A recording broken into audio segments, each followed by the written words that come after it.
छाप छोड़ी।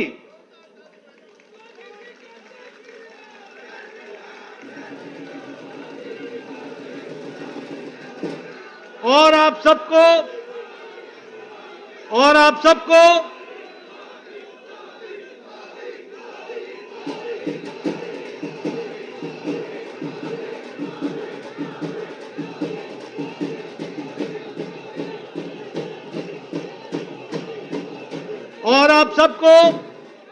जानकर यह खुशी होगी कि नाइजीरिया ने और गयाना ने आदरणीय मोदी जी को अपने सर्वोच्च सम्मान के साथ उनको सम्मानित किया है। यह हम सब के लिए गर्व की घड़ी है, गर्व का पल है, जब अंतर्राष्ट्रीय जगत में आदरणीय प्रधानमंत्री मोदी जी की छवि और भारत की छवि को जो मोदी जी ने दुनिया में पहुंचाया है, उसको दुनिया ने भी माना है और उसको सराहा है।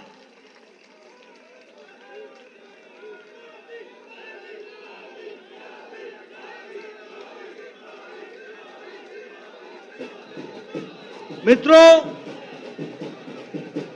ये जो जीत पिछले आज के दिन महाराष्ट्र में मिली, उपचुनाव में मिली, और पिछले दिनों जो हरियाणा में मिली, उसने ये तय कर दिया कि जिस बात को प्रधानमंत्री जी ने रखा, विकासवाद, गांव, गरीब, वंचित, पीड़ित, शोषित, दलित, महिला, युवा, किसान, इनको मुख्य धारा में शामिल करके आगे देश को ले जाना है, इस पर फिर से जनता ने मुहर लगा दी है। ये भी हमको ध्यान में रखना। मित्रों, यह चुनाव इस बात का भी संदेश देता है कि जो लोग समाज को बांटने में लगे थे, बंटने और बटाने में लगे हुए थे, जो लोग गुमराह करने में लगे हुए थे, उनको मुंह की खानी पड़ी है। और प्रधानमंत्री जी का विकासवाद, इसको फिर से देश ने सराहा है। कुछ दिनों से ये इंडी अलायंस को भ्रम पैदा हो गया था कि वह जनता को संविधान के नाम पर, जाति के नाम पर, धर्म के नाम पर, तुष्टीकरण के नाम पर बांट करके वह अपना उल्लू सीधा करेंगे, वह सत्ता पर काबिज होंगे, वो सत्ता के नजदीक पहुंचेंगे। यह भ्रम पैदा हो गया था। इस चुनाव ने और हरियाणा के चुनाव ने उनको जवाब दे दिया है। और फिर से मैं कहूंगा कि प्रधानमंत्री मोदी जी की नीतियों को मुहर लगाई है। यह भी हमको ध्यान रखना।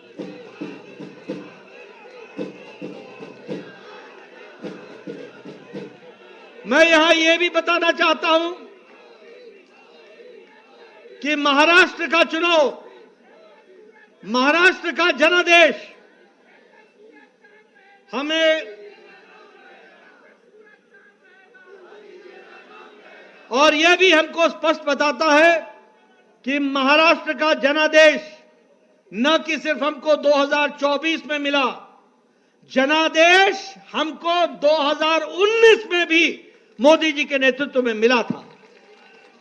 लेकिन उस समय उद्धव ठाकरे जी की सत्ता के प्रति लोलुपता, मोह और अवसरवादिता ने उस समय पीछे धोखा देकर उस जनादेश का निरादर किया था।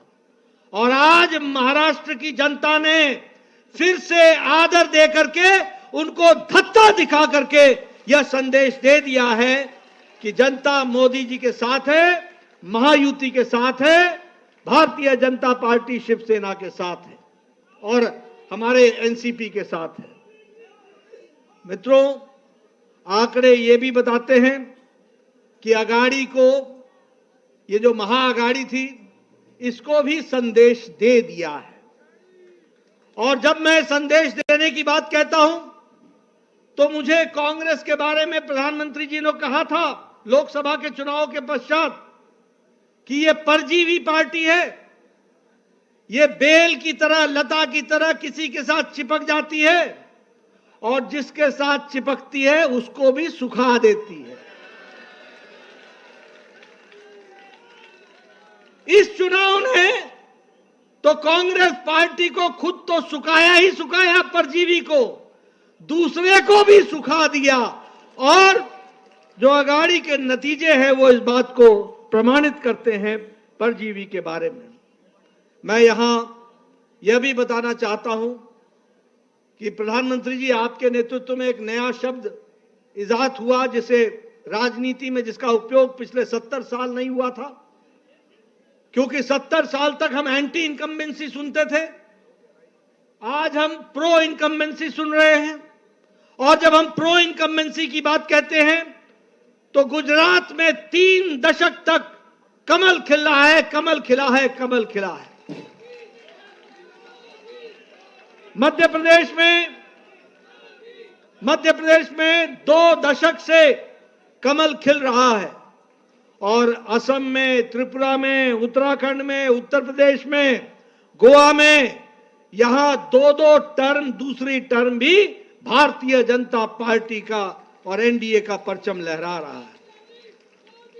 और महाराष्ट्र में भी इस बार रिकॉर्ड टूटा है, इसको भी हमको ध्यान में रखना चाहिए।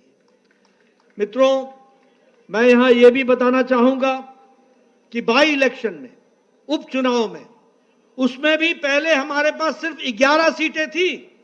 आज भारतीय जनता पार्टी 20 सीटें जीत करके आई और एनडीए 8 सीट जीत करके आई। 28 सीटें हम जीत करके आए हैं और वह भी देश का मूड बताता है, देश का मन बताता है, जिसको हमको हमेशा समझना चाहिए। उत्तर प्रदेश में 9 में से 7 सीटें भारतीय जनता पार्टी के पक्ष में गई और कुंदरकी की सीट पहली बार भारतीय जनता पार्टी जीत करके आई और वहां परचम लहराया है। राजस्थान में हमारे पास 2 सीटें थी एनडीए की, 1 सीट बीजेपी की थी। आज राजस्थान में 7 में से 5 सीटें भारतीय जनता पार्टी के पक्ष में गई। बिहार में नीतीश जी के नेतृत्व में वहां सरकार चल रही है, वहां 4 सीटों पर चुनाव हुआ और चारों की चारों सीटें एनडीए ने जीत ली। ये हमको ध्यान में रखना चाहिए, जिसमें से एक सीट हम पार्टी ने रिटेन की। वहीं हमारे जनता दल यूनाइटेड ने आरजेडी से 1 सीट बेलमगंज की, वो 32 साल बाद एनडीए के पक्ष में गई और जेडीयू के पक्ष में गई। और उसी तरीके से हमारे शाहबाद इलाके में जो दोनों सीटें आरजेडी के कब्जे में थी, दोनों ही जगह कमल खिला और भारतीय जनता पार्टी की सीट। असम में हमने 5 की 5 सीटें उपचुनाव में जीत ली, एनडीए ने पूरी की पूरी सीटें जीत ली। गुजरात में 1 सीट का उपचुनाव था जिसे भारतीय जनता पार्टी ने कभी जीती नहीं थी, उसको भी पहली बार जीत हासिल कर ली और उसको भी जीत लिया। मध्य प्रदेश, छत्तीसगढ़ और उत्तराखंड में हमने अपनी 1-1 सीट रिटेन कर ली। और इसी तरीके से हम ये कह सकते हैं कि सारी ताकत लगाने से, जो आप लोगों के सहयोग से यह जीत हम सब लोगों को हासिल हुई है। मैं अपनी ओर से और अपनी पार्टी की ओर से, जहां महाराष्ट्र की जनता को, जहां जहां उपचुनाव हुए वहां की जनता को और हमारे झारखंड की जनता को तहे दिल से आभार व्यक्त करता हूं, धन्यवाद देता हूं।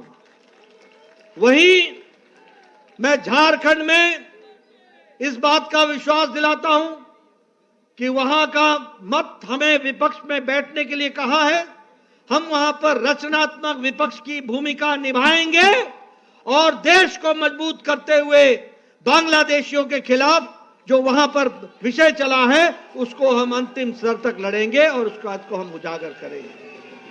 मित्रों, मैं अंत में सभी कार्यकर्ताओं को जिन्होंने दिन रात एक किया, मेहनत की, अपने घर को छोड़कर महीनों महीनों चुनाव में लगे रहे और हर वोटर तक पहुंचने का प्रयास किया, आपकी मेहनत रंग लाई है। आपकी मेहनत के लिए आप सबको मैं अपनी ओर से और पार्टी की ओर से बहुत बहुत धन्यवाद देता हूं। और इसी प्रकार से हम मेहनत करते हुए पार्टी को मोदी जी के नेतृत्व में आगे बढ़ाएंगे, यही मुझे कहना है। आप सब लोग आदरणीय प्रधानमंत्री जी के मार्गदर्शन के लिए, वक्तव्य के लिए आतुर हैं। मैं इन्हीं शब्दों के साथ आप सबका बहुत बहुत धन्यवाद। जय भारत।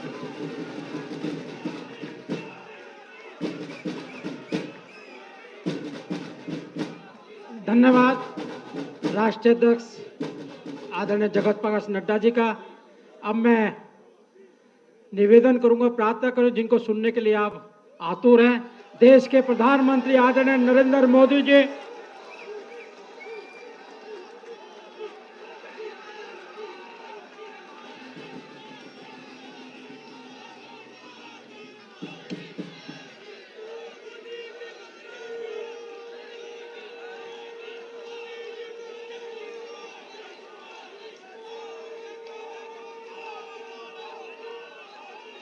जो लोग महाराष्ट्र से परिचित होंगे उन्हें पता होगा कि वहां पर जब जय भवानी कहते हैं तो जय शिवाजी का बुलंद नारा लगता है। जय भवानी, जय भवानी, जय भवानी, जय भवानी। आज हम यहां पर एक और ऐतिहासिक महाविजय का उत्सव मनाने के लिए इकट्ठे हुए हैं।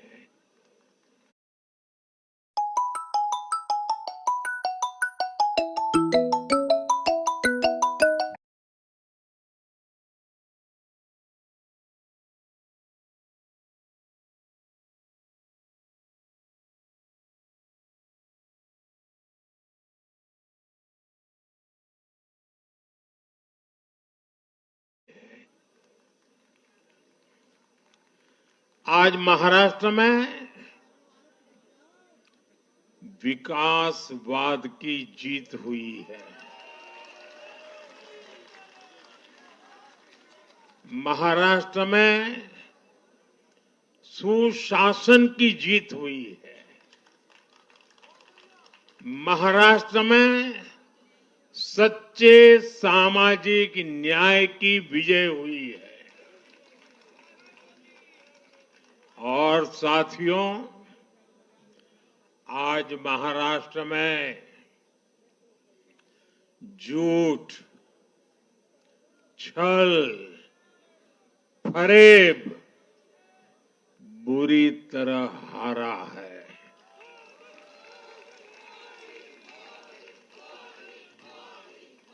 विभाजनकारी ताकतें हारी है। आज नेगेटिव पॉलिटिक्स की पराजय हुई है। आज परिवारवाद की हार हुई है। आज महाराष्ट्र ने विकसित भारत के संकल्प को और मजबूत किया है। मैं देश भर के भाजपा के, एनडीए के सभी कार्यकर्ताओं को बहुत बहुत बधाई देता हूं, उन सबका अभिनंदन करता हूं।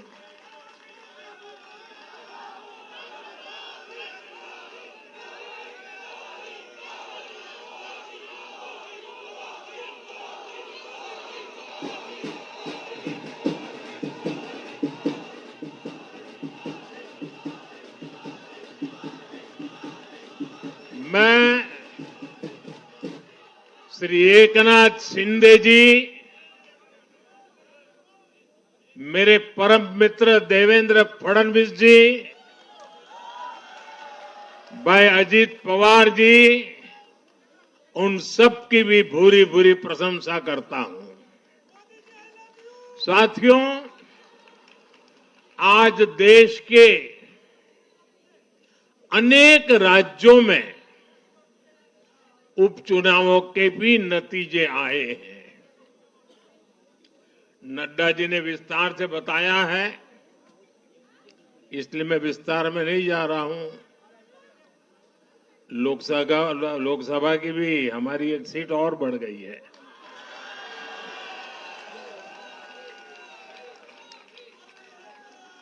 यूपी, उत्तराखंड और राजस्थान ने भाजपा को जमकर समर्थन दिया है। असम के लोगों ने भाजपा पर फिर एक बार भरोसा जताया है। मध्य प्रदेश में भी हमें सफलता मिली है। बिहार में भी एनडीए का समर्थन बढ़ा है। ये दिखाता है कि देश अब सिर्फ और सिर्फ विकास चाहता है। मैं महाराष्ट्र के मतदाताओं का, हमारे युवाओं का, विशेषकर माताओं बहनों का, हमारे किसान भाई बहनों का, देश की जनता का आदरपूर्वक नमन करता हूं। साथियों, मैं झारखंड की जनता को भी नमन करता हूं। झारखंड के तेज विकास के लिए हम अब और ज्यादा मेहनत से काम करेंगे और इसमें भाजपा का एक एक कार्यकर्ता अपना हर प्रयास करेगा। साथियों, छत्रपती शिवाजी महाराजांच्या महाराष्ट्राने आज दाखवून दिले, तुष्टीकरणाचा सामना कसा करायचा।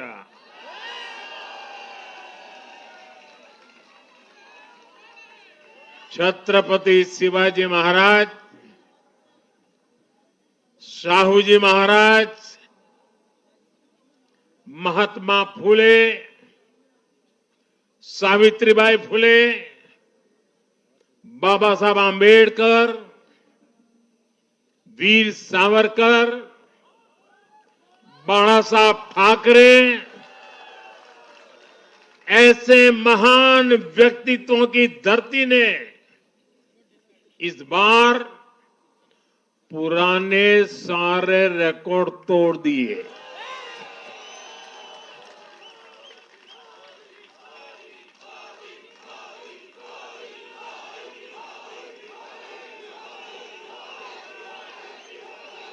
और साथियों, बीते 50 साल में किसी भी पार्टी या किसी भी प्री पोल अलायंस के लिए ये सबसे बड़ी जीत है 50 साल के बाद।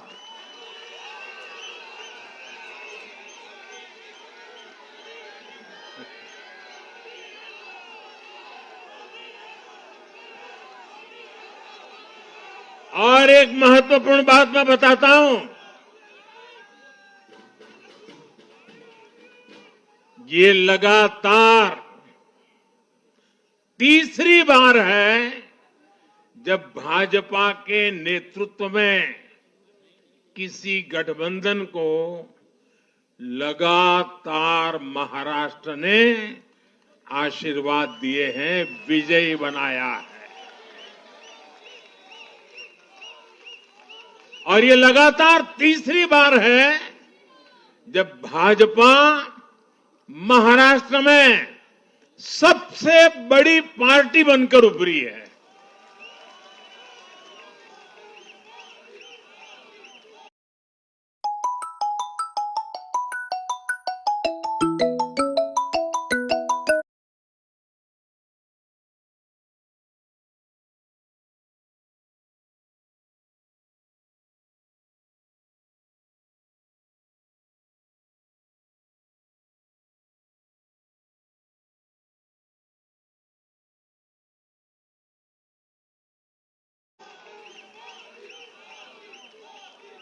साथियों, ये निश्चित रूप से ऐतिहासिक है। ये भाजपा के गवर्नेंस मॉडल पर मुहर है।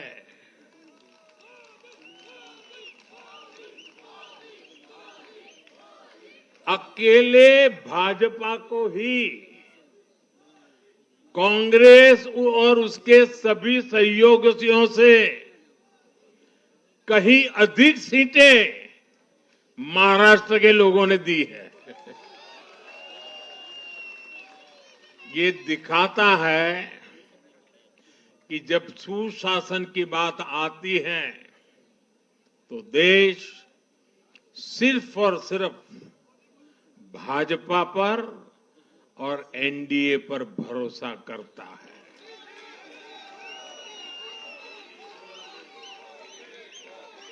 साथियों, एक और बात है जो आपको और खुश कर देगी। महाराष्ट्र देश का छठा राज्य है जिसने भाजपा को लगातार 3 बार जनादेश दिया है।